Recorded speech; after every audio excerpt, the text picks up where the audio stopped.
Namah Kamalnabhaya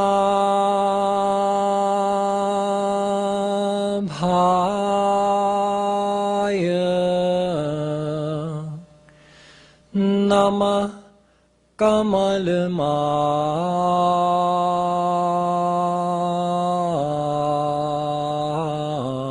Kamalmaline Namah Kamalpadaya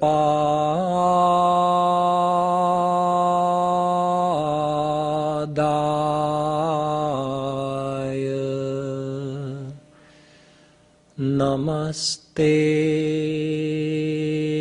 Kamale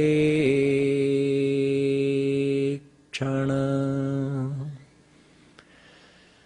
Yo Brahmanam Vidadhati Purvam Yo Vai Vedanscha Prahinoti Tasmai Tagvangha Devamatma Buddhi Prakasham Mumukshurvai Sharanamaham Prapadye.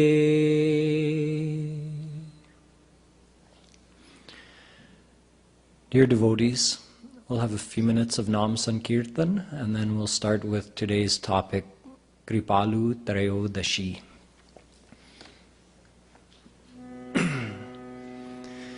Bhajo Giridhar Govinda Gopala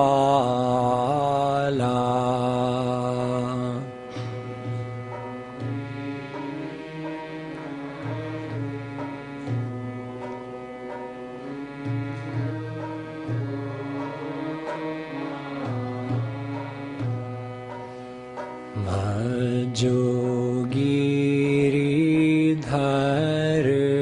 Govinda Gopala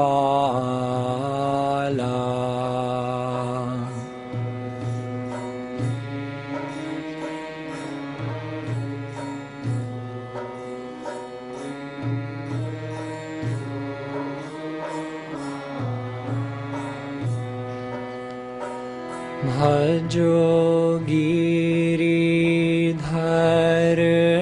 Govinda Gopala Bhajo Giridhar Govinda Gopala Bhajo Giridhar Govinda Gopala Bhajo Giridhar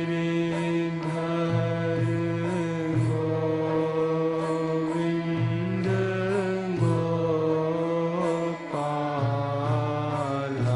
Gopala Bhajo Giridhar Govinda Gopala Bhajo Giridhar Govinda Gopala Bhajo Giridhar Govinda Gopala Bhajo Giridhar Govinda Gopala Ki Jai. In this three-part speech, I'm going to be explaining a special series of Dohas revealed by Kripaluji Maharaj. Sri Maharaj Ji wrote this, which he calls Kripalu Trayodashi. It's 13 couplets in which he summarizes his whole philosophy, which of course is the essence of our Sanskrit scriptures. He said so that in the future, people could just refer back to this and know exactly what were the basic points which he taught.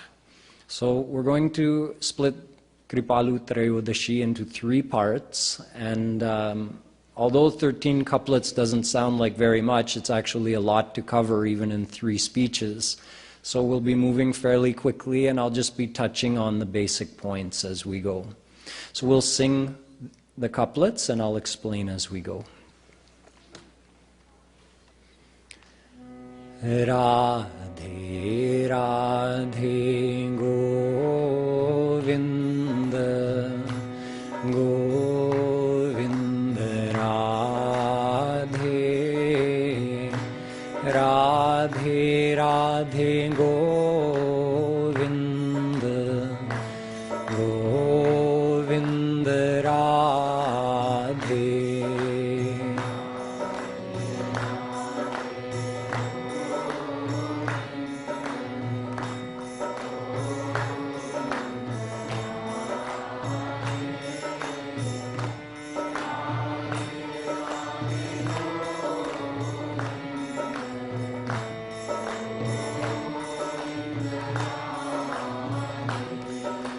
Brahma Jiva Maya Tattva Govinda Radhe Tino hai anadi Tino hai anadi Ananta bata de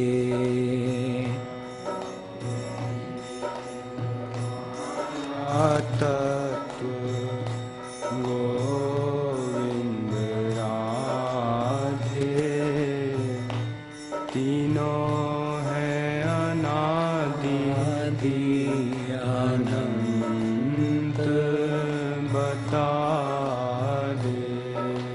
Tino hai anadi Ananta bata de Tino hai anadi Ananta bata de Brahma Jiva Maya Tattva Govinda Radhe Tino hai anadi Ananta bata de Brahma Jiva Maya Tattva Govinda Radhe Tino hai anadi Ananta bata de Sri Kripaluji Maharaj begins every pravachan with this point, that there are 3 eternal existences called tattva. A tattva means an essential existence beyond which you can't break it down anymore. So those 3 are Brahma, Jeev, Maya, God, the souls, and Maya. Ajamekam lohita shukla krishnam bahvi praja srijamanam sarupa ajo hyeko jushamano nushete jahatyenam bhukta bhogamajonyah. Shvetashvatropanishad says the very same thing. Using the words aj, and aja. Aj means unborn. So here Maharaji used the word anadi, no beginning. So God had no beginning, the souls had no beginning, and Maya had no beginning. And Sri Maharaji says they are anant, which means no end. They will never cease to exist. Gita says, na sato vidyate bhavo, na bhavo vidyate satah. If something exists, it can never cease to exist. And if something doesn't exist, it can never come into being. So even God didn't make souls out of nothing, and He didn't make Maya out of nothing. In fact, He never created a single soul, and He never created Maya. Whatever souls exist today have existed forever, anadi, and they will continue to exist forever, anant.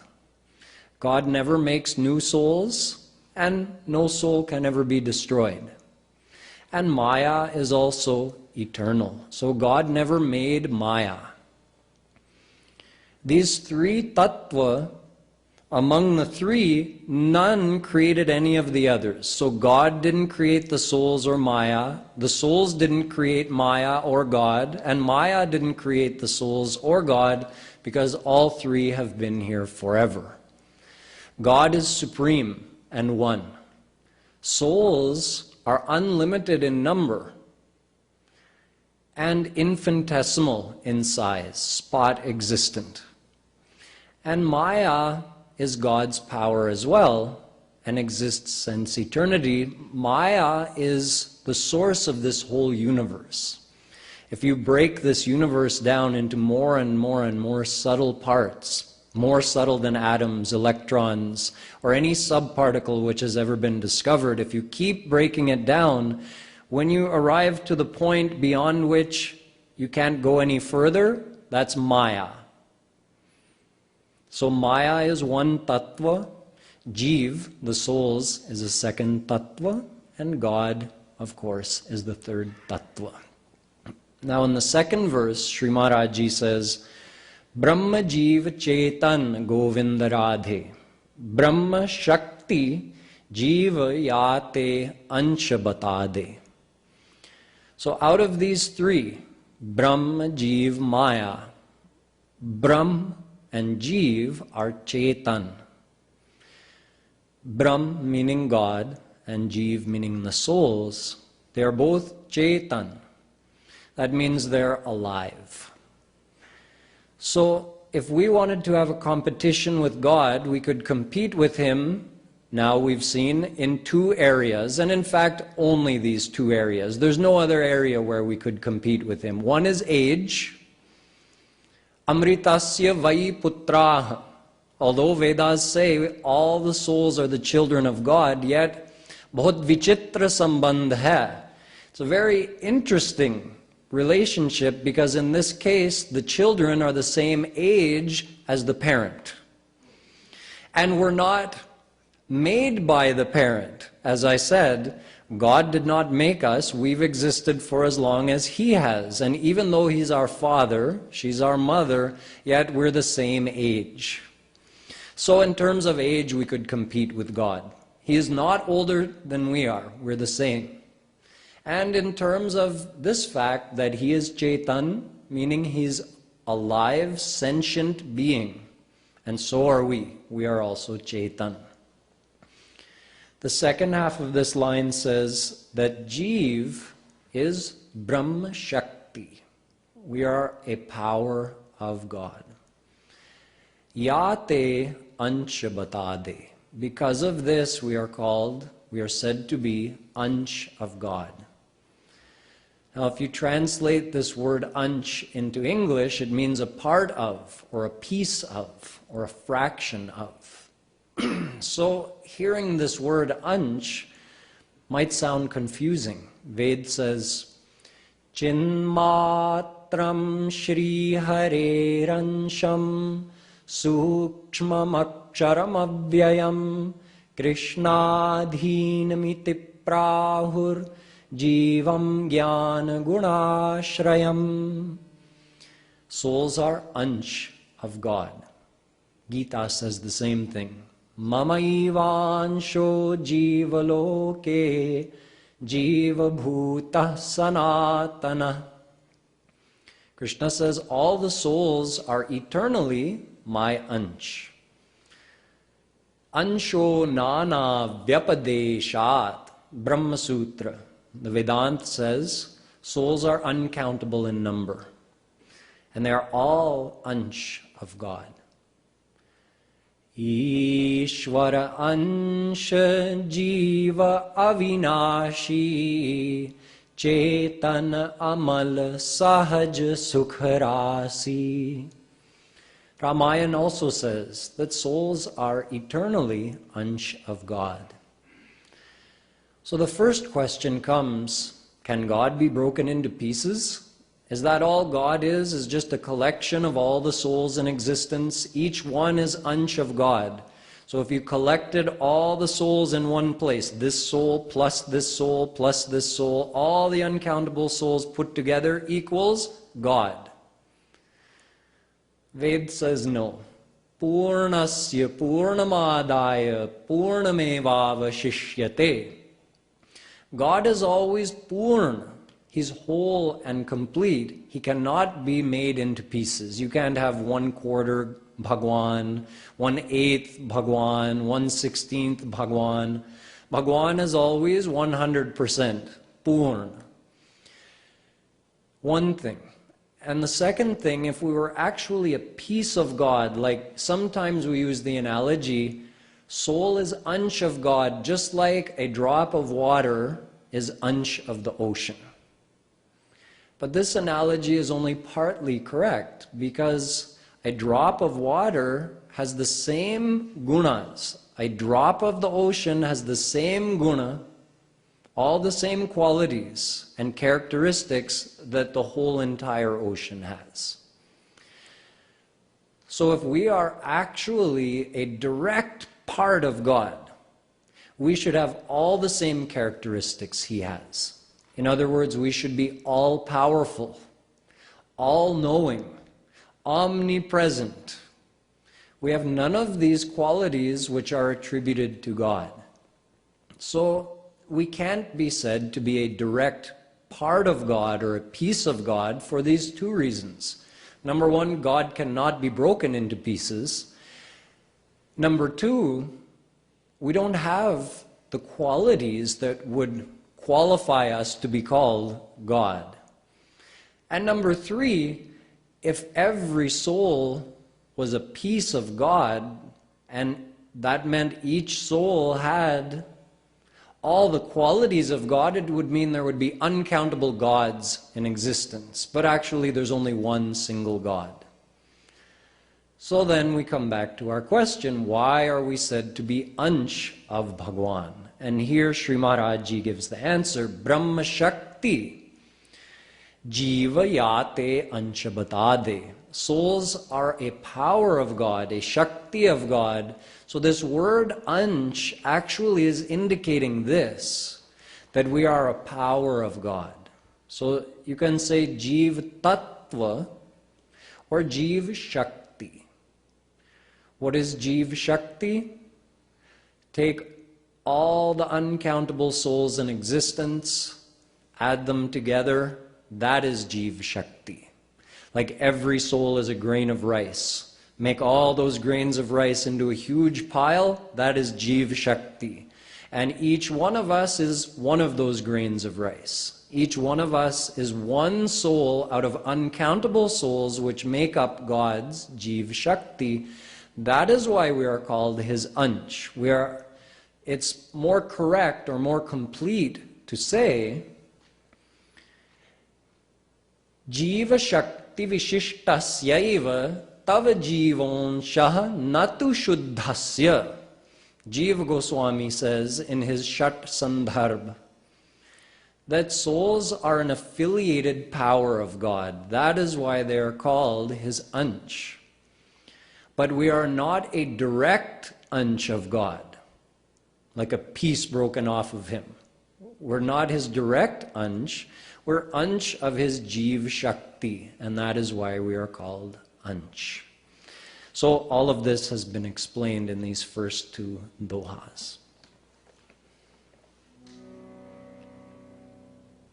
Brahma Jiva Chetana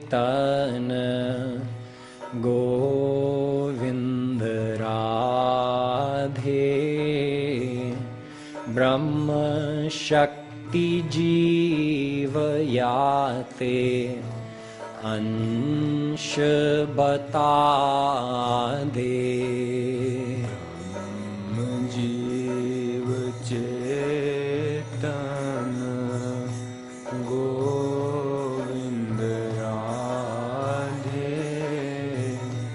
Brahma Shakti Jiva Yate Ansh Bata De Brahma Shakti Jiva Yate Ansh Bata De Brahma Shakti Jiva Yate Ansh Bata De Brahma Shakti Maya Jada Govinda Radhe Jiva Maya Shasak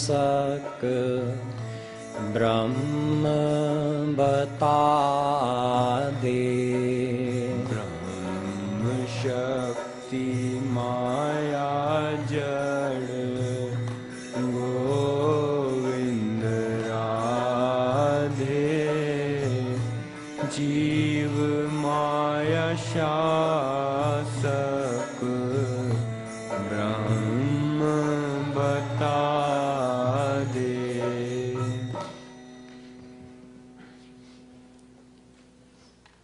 In the last doha, Sri Maharaj Ji described Jeev Shakti.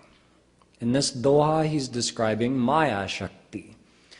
That aside from Jeev Shakti, God has another power called Maya Shakti. So in the first doha, Sri Maharaj Ji referred to three tattva.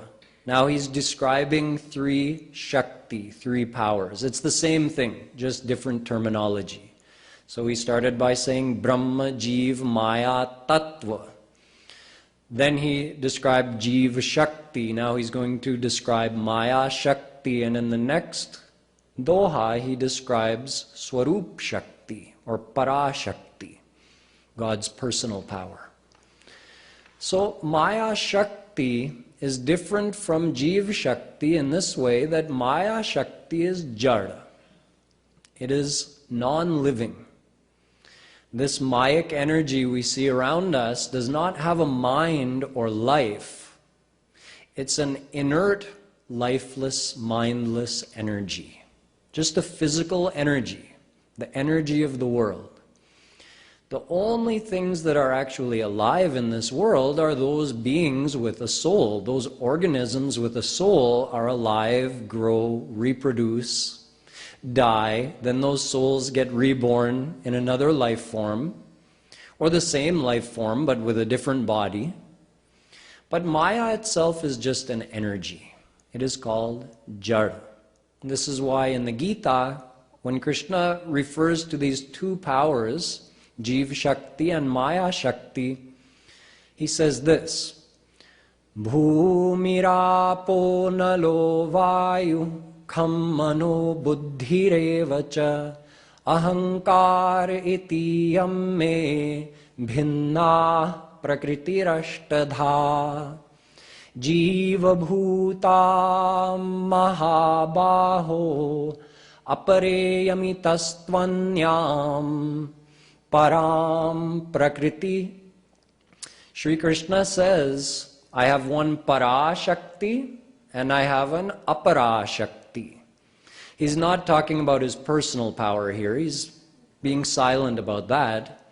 he refers to Jeev Shakti as his Para Shakti. It means higher, better. And Maya Shakti as his Apara Shakti. It means lower. So he's referring to this fact that souls are alive. They are Chetan, and Maya is just a lifeless power. So souls are called his Para Shakti in comparison to Maya, which is his Apara Shakti.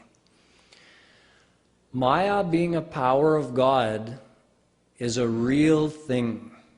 It is not an illusion. Our Vedas say, Mayam tu prakritim vidyan mayinan tu maheshvaram. God is the owner of Maya Shakti. Through Maya, God creates this whole universe. Shaktitvan nanritam vedyam, Shandilya Maharshi says, this Maya is a power of God, so it is real. It's a real tattva, a real existence, not an imagination of anyone's mind.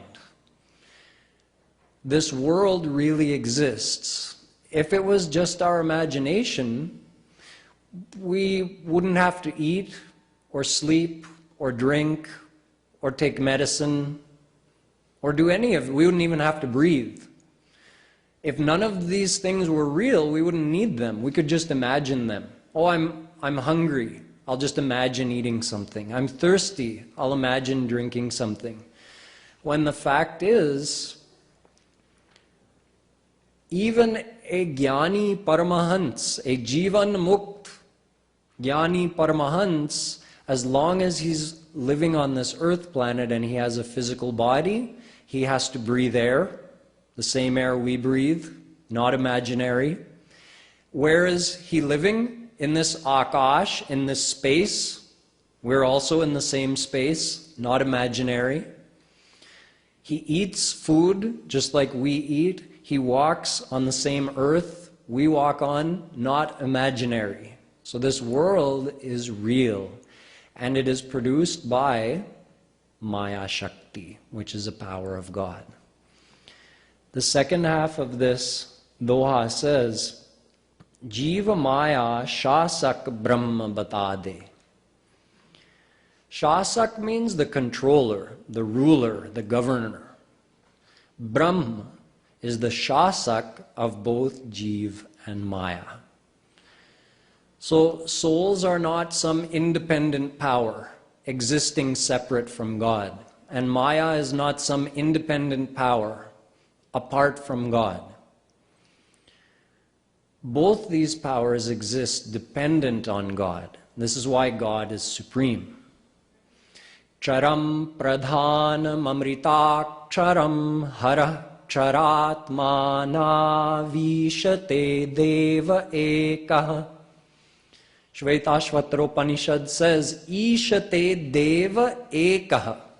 There's one supreme God, and he is Ish, means Shasak, of Charam and Akcharam. Char means that which deteriorates.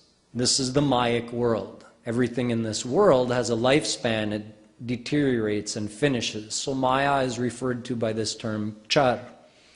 And souls are called Akchar, because a soul can never go through any change at all. Your actual pure divine soul is unchangeable. It can be here under the bondage of Maya or in the divine world with God. That can change, but the soul itself remains the same. So God is the Ish of both Char and Akchar. It means he is the Shasak of both Maya and Brahma. He gives life to the souls. Chetanash chetananam. Ved says, just like our soul gives life to our body, God gives life to our soul. He is the soul of our soul. He's the life of our life. So we could not do anything unless God were giving us that power. He resides in the heart of every soul. And not only does he continue to give life to that soul, but he keeps track of everything the soul is doing currently in this life, plus he keeps the record of all the karmas from our uncountable past lifetimes, plus he's giving us the result of those karmas from our past life in this life. So God is doing all of that for every soul, yet he's not controlling our actions of this life. So when we say he is our shasak, it means we could not exist without him. We are not completely independent from God because he's the one giving life to us. But he's not controlling our actions. He gives us free will. Having given us life, he gives us free will to do whatever we decide. He guides us through the scriptures and the saints, but he doesn't interfere in what we do. So him being our shasak means we are fully dependent on him for our ability to be alive, aware, to perform karma, but it does not mean that he's controlling our actions.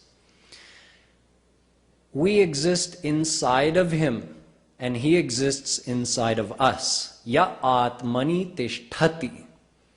All the souls are within God, and he is within all of us. Sarvabhuteshu gudha. Ved says he's inside every soul. This whole Mayic world also cannot exist without God. Mayadhyakchena prakritihi suyate sacharacharam hetunanena kaunteya. Gita says he is the adhyaksh of Maya. He's in control of Maya. He's the one who activates Maya. Because how could Maya on its own expand or evolve from a subtle, absolute nothingness, yet existing? That's how Maya is in its dormant phase. It's there, but it's like an absolutely dormant existence. So without a mind, how could Maya just decide to activate itself so that it expands into the form of this physical universe? It's impossible. God activates it. So he's called Mayadhyaksh or Mayadhish. And having activated Maya, he enters into it. So he's omnipresent in every particle of this universe. Sarvavyapi, Ved says. There's not a single particle or place in this world where God is not. He pervades everything. And sarvalokadhivasah, Ved says, everything exists within him.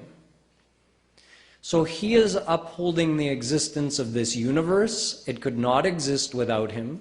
He's upholding the existence of the souls. So nothing could exist without God.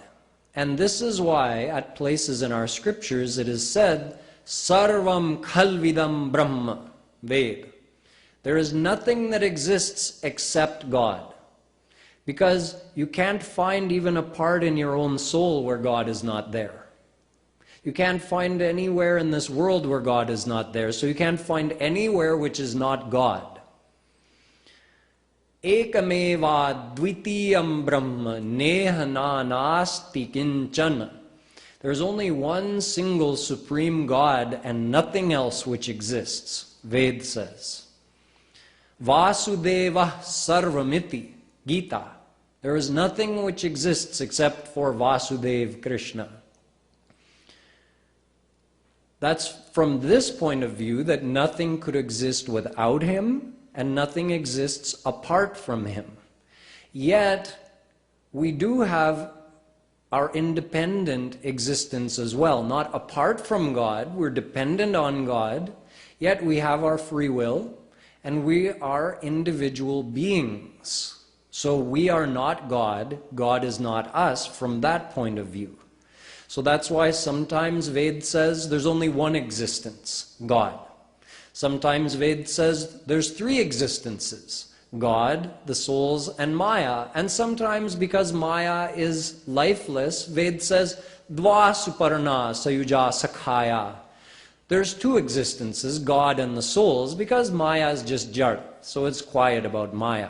But actually, there are three eternal tattva, and that is what Sri Maharaj Ji has explained so far, that God, the souls, and Maya are three eternally existing tattva, and he's also explained the relationship between them, that God is supreme, and the souls and Maya are his powers which exist within him and dependent on him, but at the same time they are not him. Souls have their own identity, and Maya is a lifeless power, so it cannot be said to be God. God is not lifeless, so Maya is also considered a separate tattva from that point of view. So we'll sing further ahead now. Brahma Shakti Maya Jada Govinda Radhe Jiva Maya Shasak Brahma Bata De Brahma Shakti Maya Jada Govinda Radhe Jiva Maya Shasak Brahma Bata De Jiva Maya Shasak Brahma Bata De Jiva Maya Shasak Brahma Bata De Sarva Shakti Swamini Govinda Radhe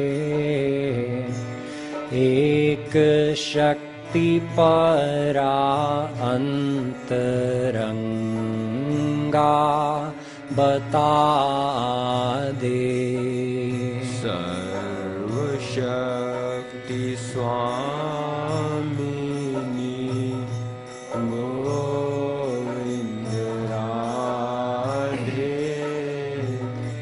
Ek Shakti Para Antaranga Bata De.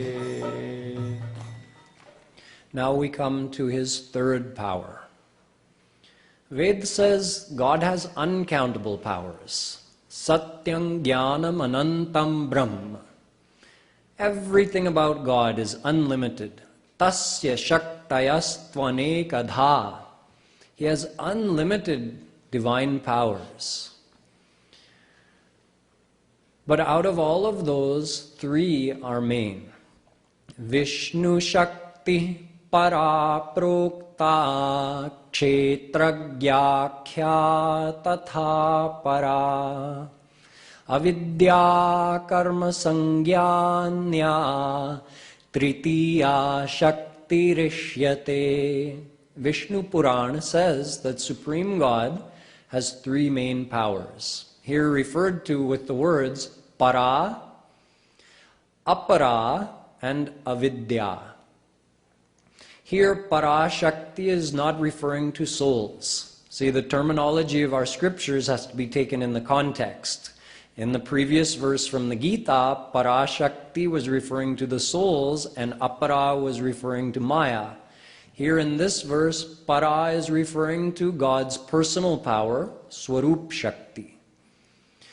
And Apara is referring to the souls, and Avidya Karma Sangyanya, that is referring to Maya. So just like in the first verse, Sri Maharaj Ji described that there are three eternal tattva. Now we're explaining it from this point of view, that there are three main powers of God. We discussed the souls, we discussed Maya, and here we're talking about God's personal power. Chaitanya Mahaprabhu Ji says, Krishnera Ananta Shakti Tate Tin Pradhan. Chit Shakti, Jeev Shakti, Maya Shakti Nam. Antaranga Tatastha Bahiranga Kahijare. Antaranga Swarupa Shakti Savar Upare. Although Supreme God Shri Krishna has uncountable powers, yet out of those three are pradhan, three are prominent. He refers to them as Chit Shakti, Jeev Shakti, and Maya. So this personal power of God actually is referred to by quite a few different names in our scriptures. Chit Shakti means God's personal power. Swarup Shakti means the same thing, God's personal power. Yogamaya Shakti, same thing, different word for the same thing. In this verse, both Sri Maharaj Ji and the verse I quoted from Mahaprabhuji both call that personal power of God Antaranga. And Maya is called Bahiranga, and the souls are called Tatastha. Antaranga means internal, Bahiranga means external, and Tatastha means marginal or in between, like if you're on the bank of the river. So the forest is here, the river is here, you're on the bank. You're not in the river, you're not in the forest, you're on the bank, in between. So Swarup Shakti of God is called his Antaranga Shakti because you can say this is the power that makes God, God. Kartum akartum anyatha kartum samartha. What is this Yogamaya Shakti like?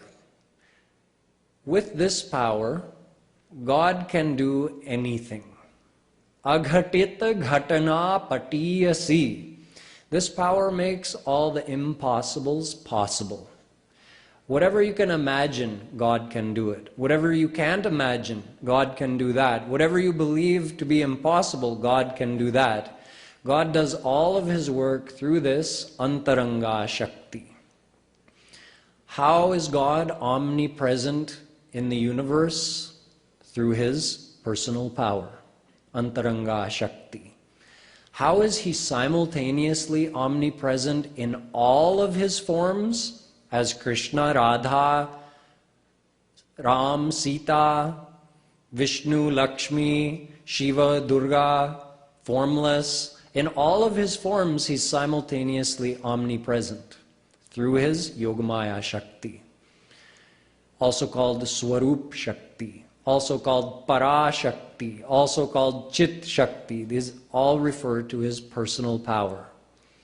How could he still be omnipresent in the universe, yet descend not only on this earth planet, but on uncountable earth planets simultaneously?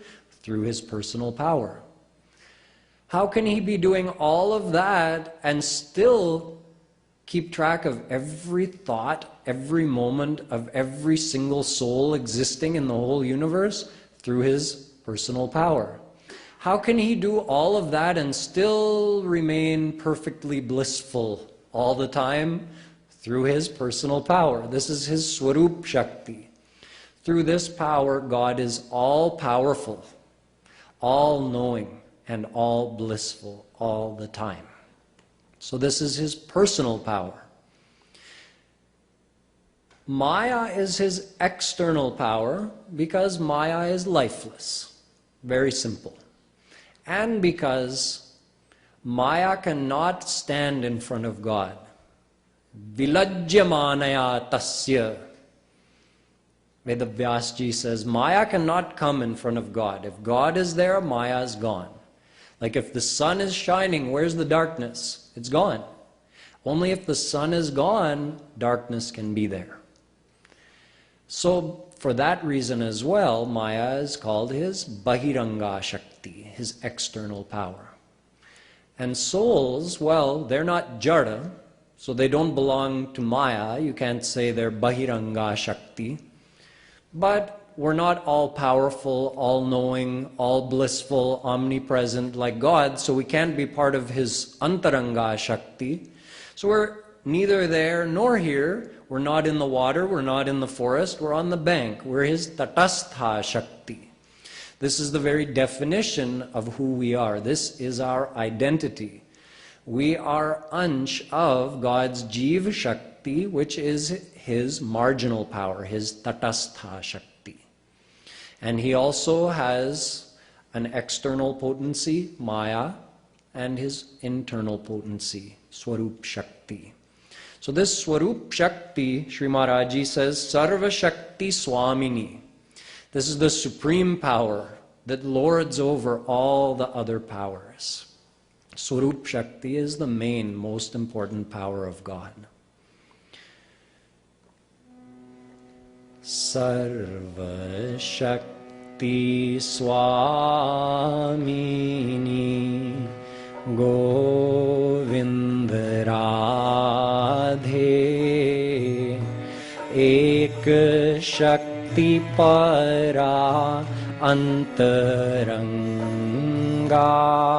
Bata De Sarva Shakti Swamini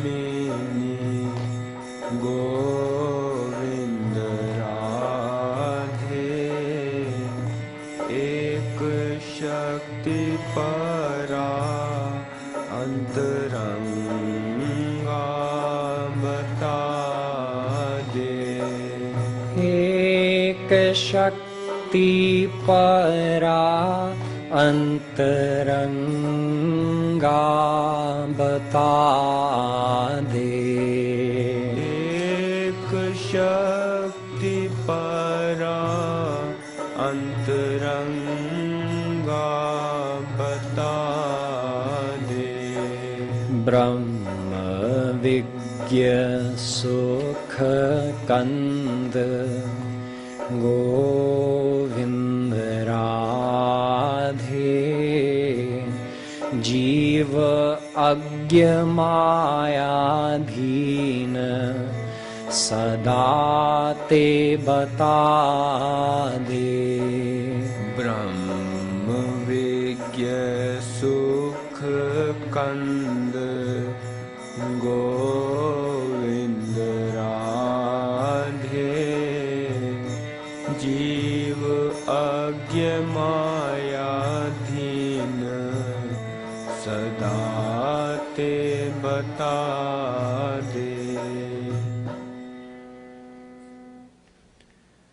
This Doha describes more about God and the relationship that souls have to God and to Maya.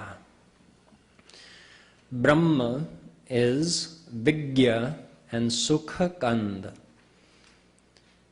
Vigya means he is all knowledgeable. Satyam Jnana Mayantam Brahma.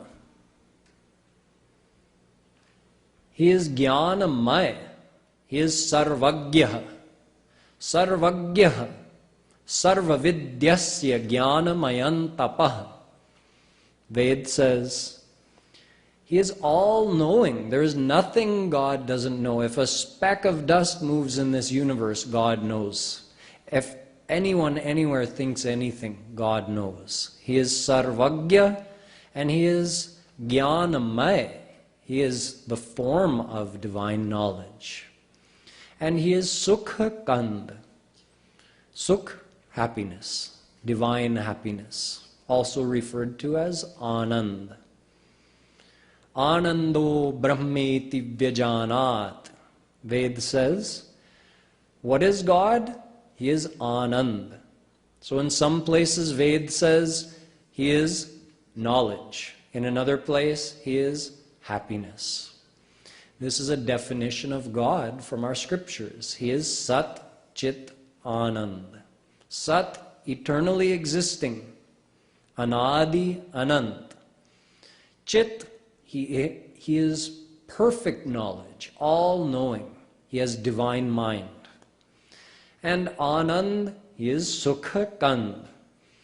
So not only is he Anandamaya, Anandamaya means like I have a cup here, it was empty, I filled it with water.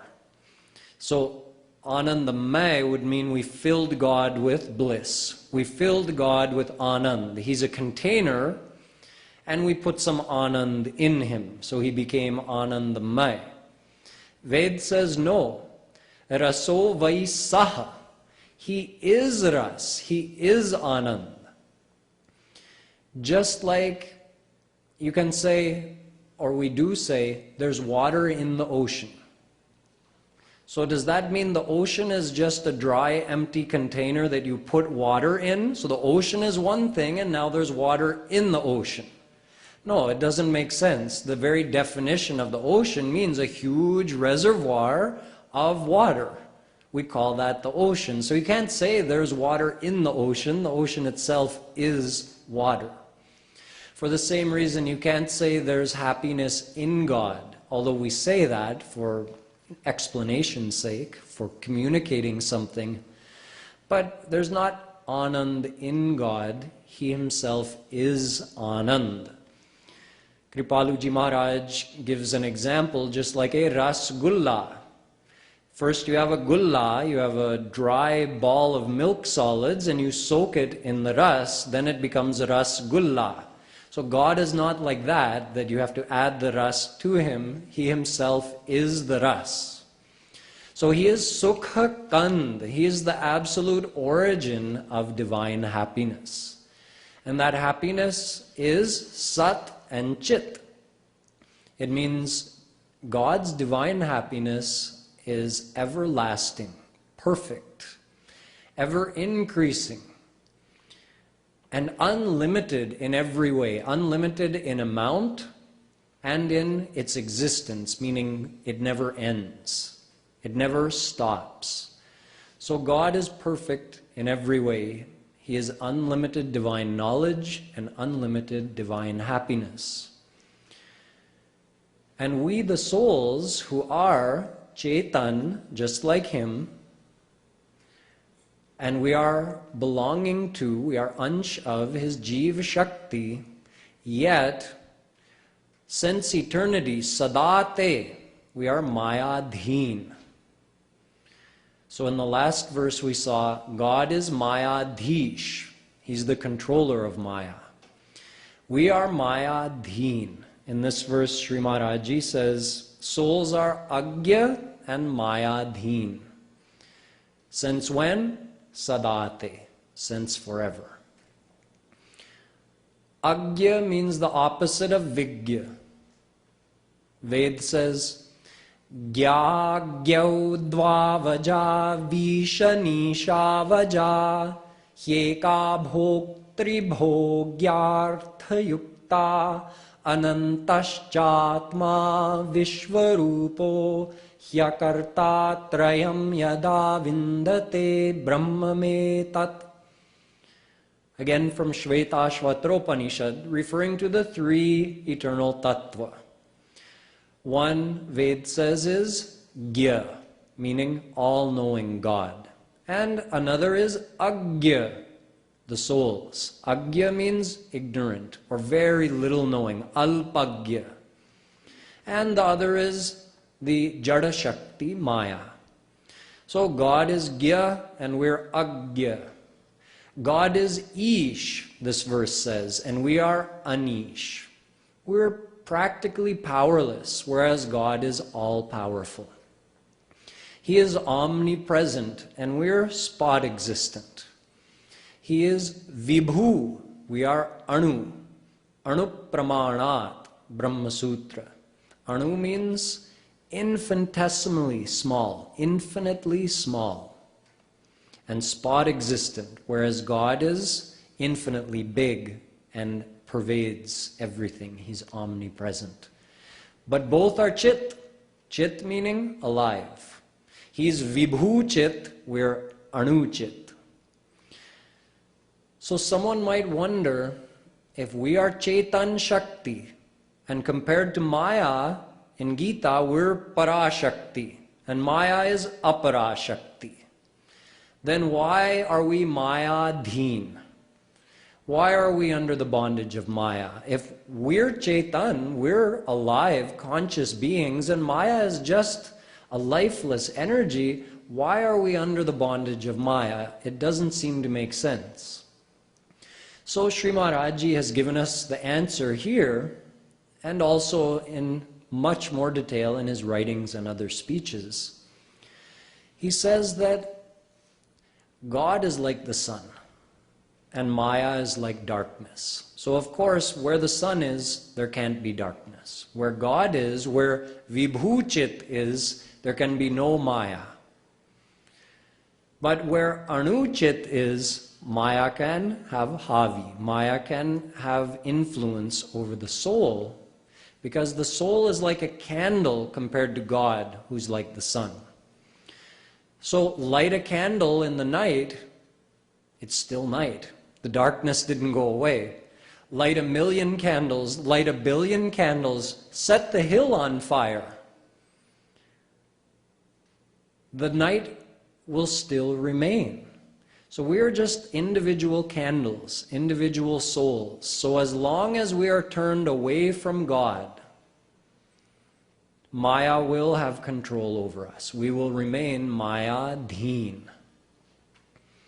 As soon as a soul surrenders to God, now Maya's gone for that soul. Maya's not an illusion, so it doesn't cease to exist, but the effect of Maya is finished on that soul. Maya can no longer affect that soul once he turns towards God. Bhayam dvitiya bhiniveshatasya dishadapetasya viparyayo smriti. Bhagavatam. Vedavyasji says, we are turned away from God. That's why Maya has control over us. And because we are Anu, so our Anu Chit, our little candle flame, is not enough to keep Maya away. We're turned towards Maya and we have our back towards God, so Maya has control over us. And when did that happen? It never happened. Maharaji says, Sadate. We have always been under the bondage of Maya. It never happened. Had we ever been free from Maya, Maya could never get control over us, because Sada Pashyanti Suraya Tad Vishno Paramam Padam. Once a soul attains God, Ved says that's forever, Sada ke liye. Once a soul is with God, Maya can never influence that soul. So had we ever been with God, how could we have come under the bondage of Maya today? It's not possible. So if we're under the bondage of Maya today, it means we have been since eternity. So we never became Agya. We never became Mayadhish. This bondage is natural and eternal. It's not an enforced bondage. That one day God said, okay, now you go under the effect of Maya.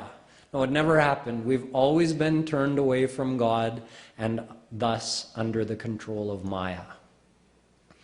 So this is as far as we're going to get today. In these first 5 dohas, Sri Maharaj Ji has given us a base to understand these 3 eternal tattva. And from here we'll go on further tomorrow and understand more about God and understand that Shri Krishna is the supreme form of God in whom all forms of God reside, thus making Krishna the supreme goal of our life.